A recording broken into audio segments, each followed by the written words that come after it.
Hello everyone, my name is Kapil Singh. Welcome to our channel JK alerts. I hope you are doing well. So आज हम English का एक नया topic start करेंगे। Topic है active and passive voice. इस topic को स्टार्ट करने से पहले हमें टेंस के बारे में नॉलेज होनी चाहिए, ठीक है। सो कुछ बच्चों को टेंस की नॉलेज नहीं होती है, इसीलिए हम इस टॉपिक के साथ साथ टेंस को भी कवर करेंगे। इससे आपका बेनिफिट ये होगा कि आपके दो टॉपिक साथ साथ में कवर होते जाएंगे। सो वीडियो स्टार्ट करने से पहले प्लीज़ जिन लोगों ने हमारे चैनल को सब्सक्राइब नहीं किया है, चैनल को सब्सक्राइब कर लें। सो सबसे पहले मैं आपको टेंस के बारे में थोड़ा बहुत बता देता हूँ, ठीक है। जैसे सबसे पहली बात कि टेंस जो वर्ड है इसका मीनिंग क्या है, ठीक है, और ये कहाँ से डिराइव किया गया है ये आपको मैं बताने वाला हूँ। सो टेंस जो वर्ड है ये डिराइव किया गया है टेम्पस वर्ड से, ठीक है। और टेम्पस वर्ड एक लेटिन वर्ड है और टेम्पस वर्ड का मतलब होता है टाइम। तो हम कह सकते हैं कि टेंस जो है इसका जो मीनिंग है वो टाइम है। क्लियर। टेंस बेसिकली एक एक्शन के टाइम को रिप्रेजेंट करता है, ठीक है, कि वो एक्शन कब हुआ है, ठीक है, उसके टाइम को रिप्रेजेंट करता है। या मैं ऐसा कह सकता हूँ दूसरे वर्ड्स में कि टेंस से ही हमें पता चलता है कि कोई एक्शन हुआ होने वाला है या अभी होगा या हो चुका है। क्लियर। तो ये हमें टेंस ही बताता है। तो टेंस तीन तरह के होते हैं, present tense, past tense, future tense. Clear.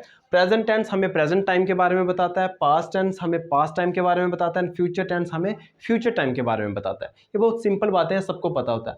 आपको पता है अब ये प्रेजेंट टेंस, पास्ट टेंस और फ्यूचर टेंस है, ये फर्दर 4 पार्ट्स में डिवाइडेड होते हैं। जैसे कि present indefinite, present continuous, present perfect continuous, ठीक है। सिमिलरली पास्ट टेंस भी 4 पार्ट्स में डिवाइडेड है, past indefinite, past continuous, past perfect and past perfect continuous. And future tense भी 4 पार्ट्स में डिवाइडेड है, future indefinite, future continuous, future perfect and future perfect continuous. So अब हम discuss करेंगे present tense के बारे में। जैसे कि प्रेजेंट टेंस जो है वो फर्दर 4 पार्ट्स में डिवाइडेड है, present indefinite, present continuous, present perfect continuous, ठीक है। अब हम इंडिविजुअली इन प्रेजेंट टेंस को डिटेल में पढ़ेंगे, ठीक है। सबसे पहले डिस्कस करते हैं प्रेजेंट इंडेफिनेट के बारे में। प्रेजेंट इंडेफिनेट का दूसरा नाम सिंपल प्रेजेंट भी है, तो कहीं कहीं भी प्रेजेंट इंडेफिनेट लिखा होता है, कहीं कहीं पे सिंपल प्रेजेंट लिखा होता है। अब दूसरा क्वेश्चन दिमाग में ये आता है कि प्रेजेंट इंडेफिनेट टेंस यूज कब करना है हमें। ये तो हमें पता है कि प्रेजेंट टेंस हमें प्रेजेंट टाइम के बारे में बताता है, ठीक है, बट प्रेजेंट इंडेफिनेट क्या बताएगा हमें। Clear. So present indefinite tense हमें मेनली दो केसेस में यूज करना होता है, एक है यूनिवर्सल ट्रुथ और एक होता है हैबिचुअल एक्शन। मतलब जब कभी भी हमें यूनिवर्सल ट्रुथ शो करना है, ठीक है, तो आपको प्रेजेंट इंडेफिनेट टेंस यूज करना है। जब कभी भी आपको हैबिचुअल एक्शन शो करना है तब आपको प्रेजेंट इंडेफिनेट टेंस यूज करना है। अब ये यूनिवर्सल ट्रुथ और हैबिचुअल एक्शन क्या होता है वो मैं आपको बताता हूँ। जैसे आपको पता है कि जो अर्थ है वो सन के अराउंड रिवॉल्व करती है। क्लियर। तो ये एक यूनिवर्सल ट्रुथ है, ठीक है। तो इस तरह के सेंटेंसेस आप किस में बनाएंगे, प्रेजेंट इंडेफिनेट टेंस में बनाएंगे। हैबिचुअल एक्शन की बात करूं, जैसे कुछ लोगों को हैबिट होती है सुबह सुबह मॉर्निंग वॉक जाने की, क्लियर, या एक्सरसाइज करने की, तो ये उनकी एक हैबिट है, एक हैबिचुअल एक्शन है। तो इस तरह के सेंटेंसेस भी आप प्रेजेंट इंडेफिनेट में बनाएंगे। क्लियर। तो ये आपको ये बहुत इंपॉर्टेंट है, ये याद रखना कि प्रेजेंट इंडेफिनेट का यूज कहां पे होता है, ठीक है, यूनिवर्सल ट्रुथ को शो करने में और हैबिचुअल एक्शन को शो करने में। अब क्वेश्चन ये दिमाग में आता है कि अगर हमें प्रेजेंट इंडेफिनेट टेंस के सेंटेंसेस बनाने हैं तो हम किस तरह से बना सकते हैं, मतलब क्या स्ट्रक्चर रहेगा उनका, ठीक है। तो स्ट्रक्चर रहेगा, सबसे पहले हम सब्जेक्ट यूज करेंगे, उसके बाद हम वर्ब की फर्स्ट फॉर्म यूज करेंगे, वर्ब की फर्स्ट फॉर्म के बाद हम या तो एस यूज करेंगे या तो ईएस यूज करेंगे, और उसके बाद हम ऑब्जेक्ट यूज करेंगे। क्लियर। अब मैं आपको बताता हूं कि सब्जेक्ट क्या होता है और ऑब्जेक्ट क्या होता है। जो भी सेंटेंस में जो भी एक्शन परफॉर्म कर रहा होता है वो सब्जेक्ट होता है, जो भी एक्शन परफॉर्म कर रहा हो वो सब्जेक्ट कहलाता है, और जिस पे एक्शन परफॉर्म हो रहा हो वो ऑब्जेक्ट कहलाता है, ठीक है।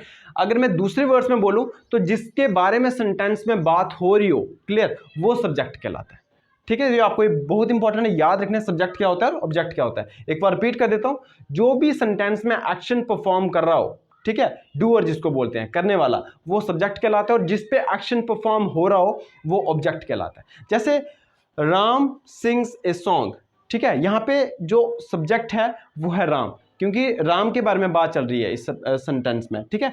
राम परफॉर्म कर रहा है एक्शन, मतलब जो भी एक्शन यहां पे हो रहा है, ठीक है, राम कर रहा है, तो राम यहां पे क्या है, सब्जेक्ट है। यहां पे कर क्या रहा है, वो गाना गा रहा है, सिंग कर रहा है, ठीक है, सिंग, तो ये वर्ब हो गया, और ये क्या हो गया, ऑब्जेक्ट हो गया।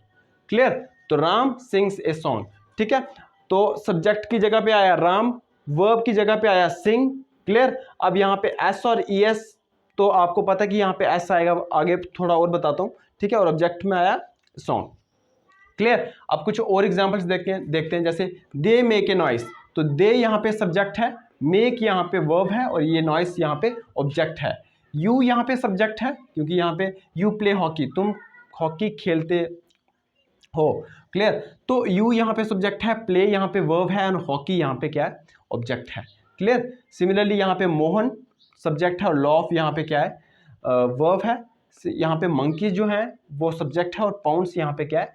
वर्ब है। क्लियर? ये बाकी जो है एट द बोर और हिम जो है ये हॉकी यहाँ पे ऑब्जेक्ट का काम कर रहे हैं। क्लियर? अब क्वेश्चन ये दिमाग में आता है कि वर्ब के साथ कुछ जगह पे एस यूज हुआ है, कुछ जगह पे नहीं यूज हुआ है और कुछ जगह पे एस और ई एस दोनों में से कुछ भी यूज नहीं हुआ है। तो अब क्वेश्चन ये दिमाग में आता है कि कब यहाँ पे वर्ब के साथ हमें एस यूज करना है और कब हमें ई एस यूज करना है। तो इसके लिए बहुत इंपॉर्टेंट बात है आपको याद रखनी है कि आपको पता है first person, second person, third person होते हैं। क्लियर? फर्स्ट पर्सन, ठीक है, सेकंड पर्सन और थर्ड पर्सन। ठीक है, अब मैं आपको बताता हूं कि फर्स्ट पर्सन और सेकंड पर्सन और थर्ड पर्सन होते क्या। फर्स्ट, जैसे मैं आपको एग्जांपल देके समझाता हूं, जैसे मैं बात कर रहा हूं किसी दूसरे इंसान के साथ, ठीक है, तो जो बात करता है वो फर्स्ट पर्सन होता है। ठीक है, जैसे आई, वी। क्लियर? ये फर्स्ट पर्सन होते हैं। आई, जैसे मैं बात करूंगा, हम बात करेंगे।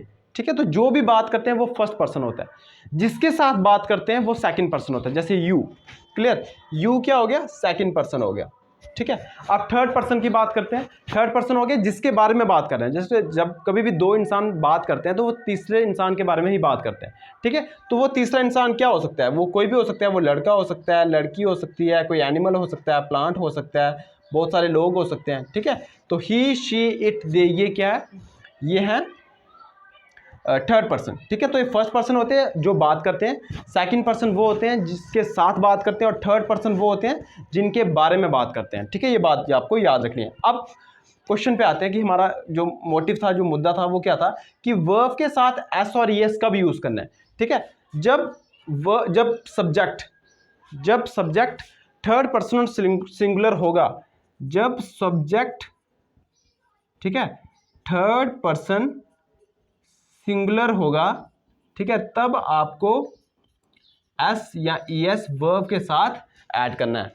ठीक है, तब आपको वर्ब के साथ एस या ई एस ऐड करना है। ठीक है, अब एग्जांपल की हेल्प से देखते हैं। जैसे आपको पता है राम जो है वो एक थर्ड पर्सन है। ठीक है, किसी का नाम ही, शी, इट, दे, किसी का भी नाम हो वो थर्ड पर्सन में आता है।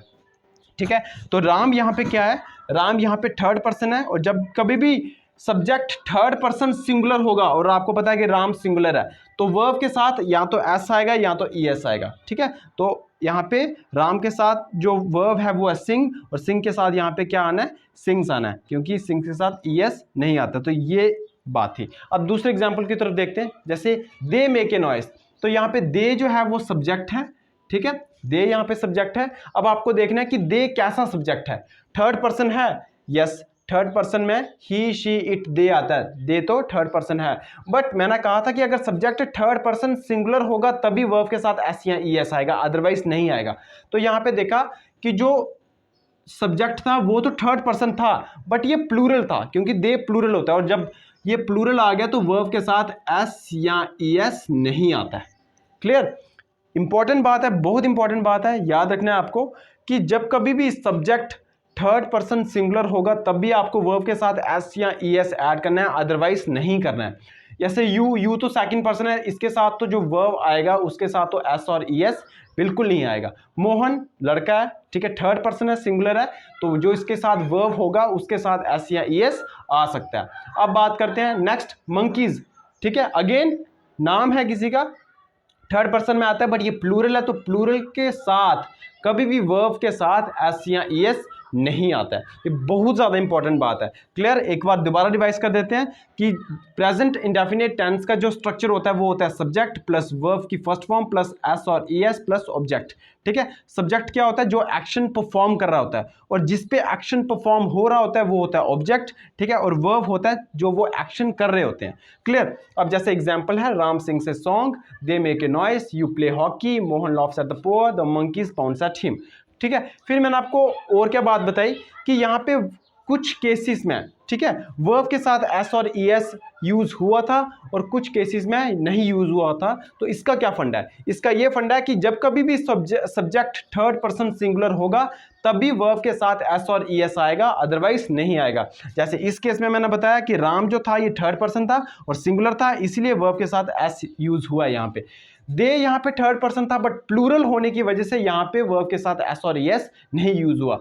यू यहाँ पे सेकंड पर्सन था और सेकंड पर्सन के साथ तो सेकंड पर्सन के बाद जो वर्ब आएगा उसके साथ एस और ईएस यूज नहीं होगा। मोहन लड़के का नाम है, थर्ड पर्सन है, सिंगुलर है, तो वर्ब के साथ एस और ईएस यूज होगा। मंकीज नाम है बट प्लूरल है, प्लूरल होने की वजह से वर्ब के साथ एस और ईएस नहीं होगा, यूज होगा। आई होप आपको क्लियर हो गया होगा। अब ये जो सेंटेंसेस हैं ये हैं आपकी होमवर्क के लिए, ठीक है, इनके आंसर मुझे अपने कमेंट सेक्शन में देने हैं, ठीक है। अब बात करते हैं नेगेटिव सेंटेंस की। प्रेजेंट इंडेफिनिट टेंस के नेगेटिव सेंटेंसेस कैसे बनाए जाते हैं, ठीक है। वैसे तो नेगेटिव सेंटेंसेस वो होते हैं जिनमें हम नॉट वगैरह यूज करते हैं, clear. So directly not use करके हम नेगेटिव सेंटेंस नहीं बनाते हैं प्रेजेंट इंडेफिनिट टेंस के, ठीक है। हमें प्रेजेंट इंडेफिनिट टेंस के नेगेटिव सेंटेंस बनाने के लिए डू नॉट या डज नॉट का यूज करना पड़ता है, ठीक है। तो अब स्ट्रक्चर को देख लेते हैं एक बार, तो बिल्कुल सिमिलर रहेगा, बस हमें डू नॉट या डज नॉट ऐड करना है। तो सब्जेक्ट रहेगा, सब्जेक्ट के बाद आएगा डू नॉट या डज नॉट, और डू नॉट और डज नॉट डिपेंड करेगा सब्जेक्ट के ऊपर। अगर सब्जेक्ट सिंगुलर होगा तो डज नॉट आएगा और सब्जेक्ट प्लूरल होगा तो डू नॉट आएगा, क्लियर। फिर उसके बाद आएगा वर्ब की फर्स्ट फॉर्म, वर्ब की फर्स्ट फॉर्म के साथ एस और ईएस नहीं आएगा, एंड देन आएगा ऑब्जेक्ट, क्लियर। तो ये इंपॉर्टेंट बात है, बस ये याद रखनी है आपको, ठीक है। डज नॉट कब यूज करना है? जब सब्जेक्ट सिंगुलर होगा। डू नॉट कब यूज करना है? जब सब्जेक्ट प्लूरल होगा। जैसे एग्जांपल है I do not like him, clear, he does not go to school, ठीक है। ही यहाँ पे सिंगुलर था, does not go to school, तो यहाँ पे डज नॉट आया, क्लियर। अब बिल्कुल बात करते हैं इंटेरोगेटिव सेंटेंस की। इंटेरोगेटिव सेंटेंसेस वो होते हैं जिसमें हम क्वेश्चंस पूछते हैं किसी को, क्लियर। तो इंटेरोगेटिव सेंटेंस का स्ट्रक्चर कैसा रहेगा? जैसे यहाँ पे मैंने लिखा है WH वाली फैमिली के जो वर्ड्स होते हैं, जैसे व्हाट, वेयर, ठीक है, हाउ वगैरह, इस तरह से। तो ये जब कभी भी इस तरह का सेंटेंस आए जिसमें हमें ये वर्ड्स यूज करने पड़े तो आप ये सबसे पहले यूज करेंगे। अगर ऐसा सेंटेंस नहीं आता है जिनमें इन वर्ड्स की यूज करने की नौबत नहीं आती है तो इनको आप इग्नोर कर सकते हैं, ठीक है। स्टार्ट यहाँ से करेंगे, डू या डज, सबसे पहले ऑक्सिलरी वर्ब आएगा डू या डज, ठीक है। अब ये डिपेंड करेगा कि डू कब आएगा, डज कब आएगा, ये डिपेंड करेगा सब्जेक्ट के ऊपर। अगर सब्जेक्ट सिंगुलर होगा तो आएगा डज और सब्जेक्ट प्लूरल होगा तो आएगा डू। फिर उसके बाद आएगा वर्ब की फर्स्ट फॉर्म, और वर्ब की फर्स्ट फॉर्म के साथ भी एस और एस यूज नहीं करते हैं नेगेटिव और इंटेरोगेटिव सेंटेंस में। फिर आएगा ऑब्जेक्ट। जैसे ये जो एलिफेंट्स हैं, क्या ये फास्ट दौड़ते हैं? अब देखो एलिफेंट्स की बात हो रही है, एलिफेंट्स प्लूरल है, प्लूरल के साथ मैंने क्या बोला, डू यूज आएगा, ठीक है। डू यूज करेंगे तो डू सबसे पहले आएगा, डू के बाद सब्जेक्ट आएगा दीस एलिफेंट्स, फिर आएगा वर्ब रन एंड देन आएगा ऑब्जेक्ट, क्लियर। बिल्कुल जैसा how does she make you a fool, वो आपको जो बेवकूफ़ है कैसे बनाती है, ठीक है। देखो कैसे यहाँ पे वर्ड आ गया, कैसा मतलब हाउ, क्लियर। तो यहाँ पे हमें हाउ वर्ड जो है वो यूज़ करना पड़ेगा। हाउ यूज़ करके फिर आप दोबारा डू और डज यूज़ करेंगे, वो डिपेंड करेगा सब्जेक्ट के ऊपर। तो जहाँ पे लड़की की बात हो रही थी, लड़की सिंगुलर है तो सिंगुलर के साथ डज आएगा एंड देन फिर आपका verb and then object, clear. अब हम क्या करेंगे, एक्टिव एंड पैसिव वॉइस बनाएंगे प्रेजेंट इंडेफिनिट टेंस का। एक्टिव एंड पैसिव वॉइस बनाने से पहले हमें पता होना चाहिए कि एक्टिव एंड पैसिव वॉइस होते क्या हैं। तो चलो स्टार्ट करते हैं। सबसे पहले डिस्कस करना है कि एक्टिव एंड पैसिव वॉइस होते क्या हैं। आपको पता है कि किसी भी सेंटेंस को बोलने के दो तरीके होते हैं, ठीक है। उन्हीं तरीकों को एक्टिव एंड पैसिव वॉइस कहा जाता है। इसको एक एग्जांपल की हेल्प से समझाता हूँ। जैसे कि यहाँ पे एक सेंटेंस लिखा है आई राइट ए लेटर। इसका मतलब होता है कि मैं एक लेटर को लिखता हूँ, ठीक है। अगर मैं इसी सेंटेंस को दूसरे तरीके से बोलना चाहूँ तो उसको मैं कैसे बोलूँगा कि ये लेटर मेरे द्वारा लिखी जाती है, ठीक है। तो इसी सेंटेंस के मैंने बोलने के जो दो तरीके बताए हैं आपको, उसी को एक्टिव एंड पैसिव वॉइस कहा जाता है, क्लियर। बहुत सिंपल सी बात है और बहुत आसान भाषा में आपको मैंने समझाने की कोशिश की है। आई होप आपको समझ आई होगी, ठीक है। रिपीट कर देता हूँ एक बार कि जो दो तरीके होते हैं किसी भी सेंटेंस को बोलने के, ठीक है, उसी को एक्टिव एंड पैसिव वॉइस कहा जाता है। जैसे कि मैं पत्र लिखता हूं तो ये एक एक्टिव वॉइस सेंटेंस है, ठीक है। बट ये पत्र मेरे द्वारा लिखा जाता है तो ये एक पैसिव वॉइस सेंटेंस है, क्लियर। अब हमें करना क्या होता है एक्टिव एंड पैसिव वॉइस में कि हमें एक्टिव वॉइस को पैसिव वॉइस में कन्वर्ट करना होता है, क्लियर। तो बहुत सिंपल रहता है ये।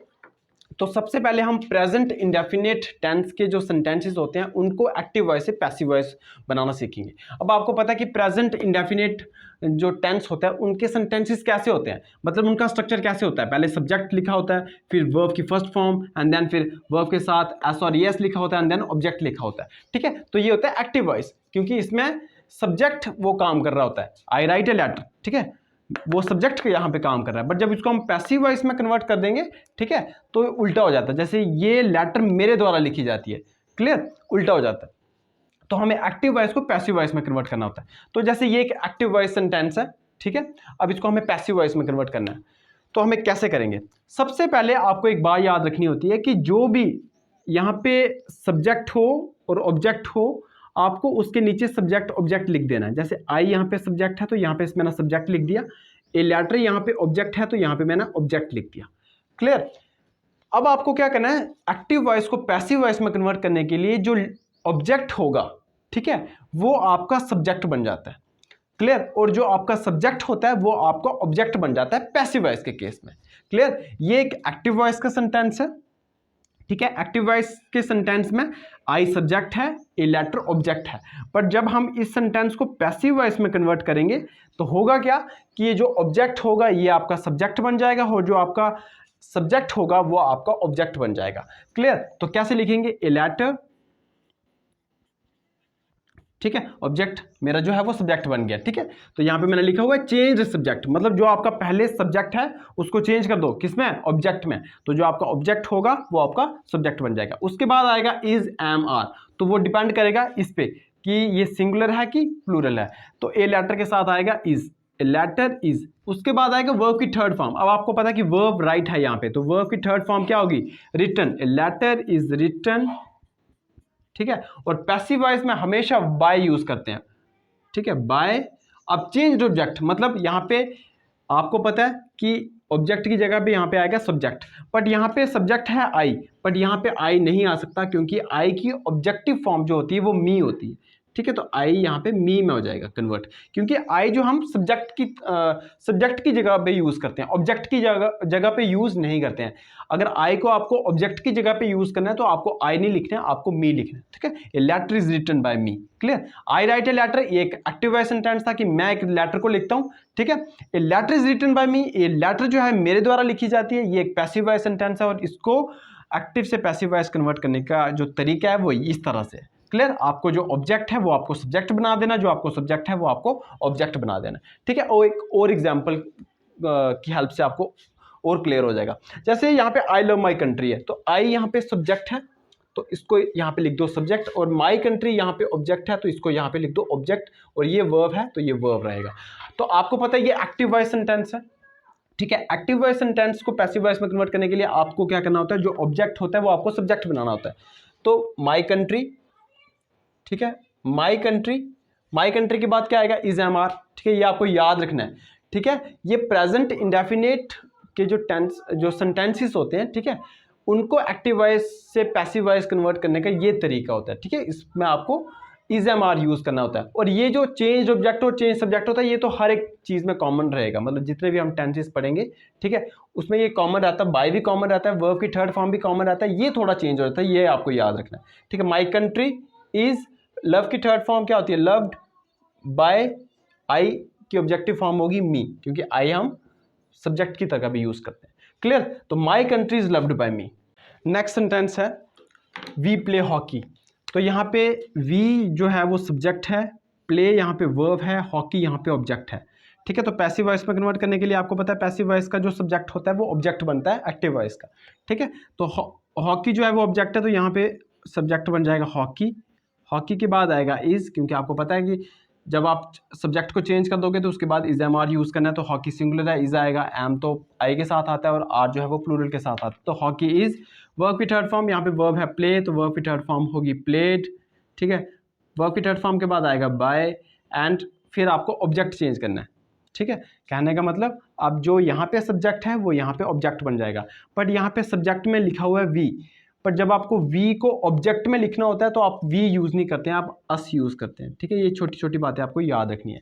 जैसे नेक्स्ट है she likes me very much, she यहाँ पे सब्जेक्ट है, लाइक्स यहाँ पे वर्ब है, और मी यहाँ पे ऑब्जेक्ट है, तो वेरी मच यहाँ पे ऑब्जेक्ट नहीं है, ये थोड़ा सा आपको ध्यान रखना है, ठीक है। अब इसको पैसिव वॉइस में कैसे कन्वर्ट करेंगे, अब आपको पता है मी को तो सब्जेक्ट की जगह पे यूज़ नहीं करते हैं, ठीक है। मी को अगर सब्जेक्ट की जगह पे यूज़ करना है तो उसकी जगह पे हम आई यूज़ करते हैं, ठीक है। जैसे आई को अगर आपको ऑब्जेक्ट की तरह पे यूज़ करना है, ठीक है, तो आप मी यूज़ करेंगे। तो अगर आपको मी को सब्जेक्ट की जगह पे यूज़ करना तो आप आई यूज़ करेंगे। तो आई के बाद आता है एम, आई एम, फिर आता है वर्ब की थर्ड फॉर्म, लाइक है तो liked, I am liked by she.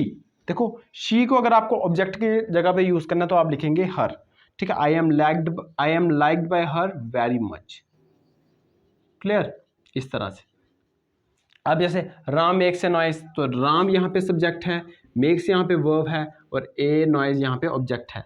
तो क्या बनेगा पैसिव वॉइस इसका? ए नॉइज, क्योंकि जो सब्जेक्ट है वो ऑब्जेक्ट बन जाएगा, ठीक है। मतलब जो एक्टिव वॉइस का ऑब्जेक्ट होता है वो पैसिव वॉइस का सब्जेक्ट बन जाता है। क्लियर? और जो एक्टिव वॉइस का सब्जेक्ट होता है वो पैसिव वॉइस का ऑब्जेक्ट बन जाता है, ठीक है। बता चुका हूं मैं आपको। सो ए नॉइस इज मेड का third form made, A noise is made by Ram. तो अगर राम है तो राम ही लिख दो। ये 5 सेंटेंसेस हैं प्रेजेंट इंडेफिनिट के, जो जिसके आपको पैसिव वॉइस बनाने हैं। क्लियर? और कमेंट सेक्शन में लिखने हैं। क्लियर? सो मिलते हैं नेक्स्ट वीडियो में। Till then good bye.